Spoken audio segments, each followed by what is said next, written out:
Donc ça, c'est les portraits des bonhommes que j'avais, avec qui j'évoluais toute la journée. Donc on voit, c'est des gamins, hein. Il y en a que c'est des gamins, d'autres un peu moins. Lui, par exemple, il n'a pas 18 ans, hein. Édouard Elias, lui, est à peine plus âgé. Il n'a que 21 ans lorsqu'il se retrouve à Alep pour photographier ses combattants syriens. Là, on est à 150 mètres des forces de Bachar el-Assad. Donc j'aurais aimé faire la photo d'au-dessus.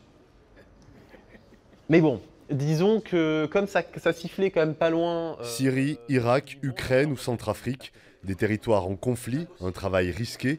Ce week-end, à la salle de la Moutette d'Orthez, Édouard Elias était là pour raconter le quotidien d'un photographe de guerre, lui qui, à l'âge de 22 ans, a été otage de groupes djihadistes en Syrie pendant près de 11 mois.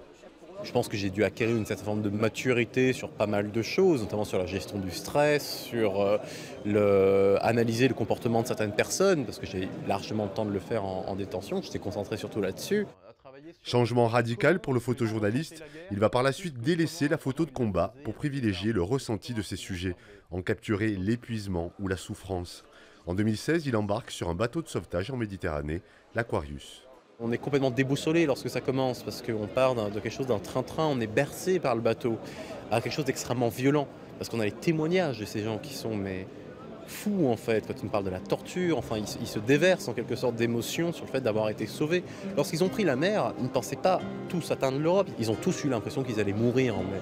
Et c'est là où c'est extrêmement intéressant. Donc les photographies a été une étape assez difficile pour moi, et ce que je trouvais intéressant, c'est qu'ils étaient libérés aussi de certaines choses, comme moi j'avais pu être libéré à une époque. L'exposition SOS Aquarius d'Édouard Elias est à découvrir en mairie d'Orthez jusqu'au 12 avril.